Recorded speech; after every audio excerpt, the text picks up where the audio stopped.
Meanwhile, a UN report has lowered the outlook for world economic growth in 2022 and 2023. The UN World Economic Situation and Prospects 2022 report projects global output to grow by 4% this year and 3.5% the next. And the report says world economic recovery still faces huge headwinds amid new COVID-19 waves, labor market and supply chain challenges, and also rising inflationary pressures. And the UN official says interest rate increases in developed countries could trigger capital outflow in some emerging countries. Inflationary pressures in developed countries are definitely real, and that would require central banks to intervene and raise interest rates. But that can be destabilizing for many of the developing countries. And as for China, the report says the country still has various policies to stimulate its economy despite pressure. It says China has space to use more targeted fiscal expenditures and enhance output.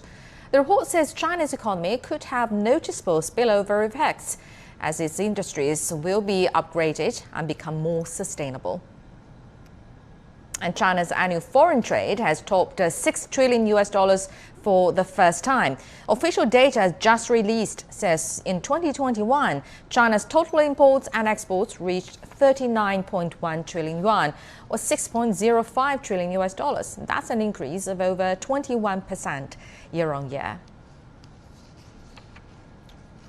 All right, to get some insight into this, we're now joined via Skype by Chen Jiahe in Beijing. He's the Chief Investment Officer at Novum Arcade Technologies. Jiahe, hello there. Welcome to Global Watch. Well, first of all, as we just heard, the World Bank has downgraded the global growth forecast for 2022 and 2023 as well. That glim, what's your assessment? Well, this is not a good news, but in such a situation of Omicron, I think people are not expecting a wonderful economic growth anyway. Mainly the pressure of the world economy comes from a few aspects. The most important one would be the Omicron. The spreading of the virus can further reduce the possibility that the economy will come back to the normal track.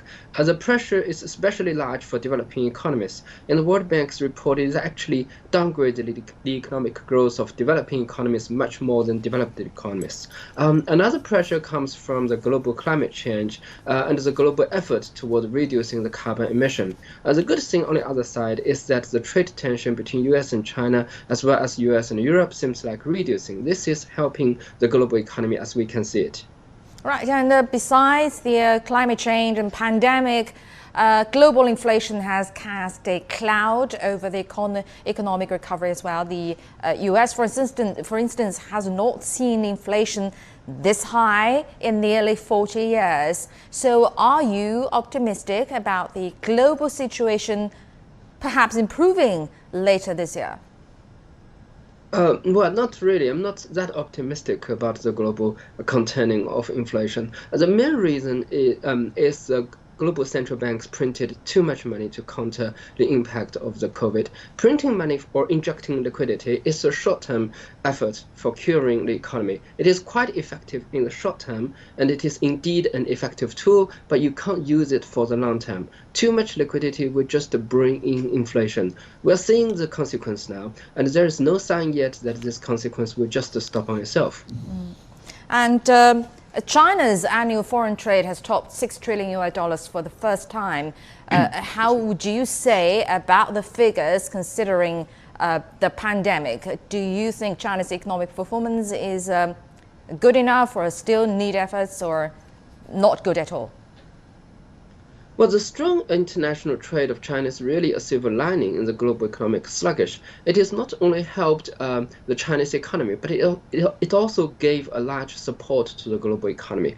This is mainly the result of China's containing of the COVID within a very limited scale, so as to reduce its impact on the economy. But the Chinese economy is still facing some pressure, as the actions to counter the COVID is not without cost. In 2022, the economic growth of China can be stimulated by a few few aspects, including the fiscal spending that aims at improving the infrastructure investment, the boosting export, as well as the country's effort that aims at restoring the consumption, which has been hit by the COVID. Overall speaking, I think we can still see a 5% to 6% economic growth rate in this year. All right, thank you very much indeed. Chen Jiahe, Chief Investment Officer at Novonarche Technologies. Thank you very much for your insight.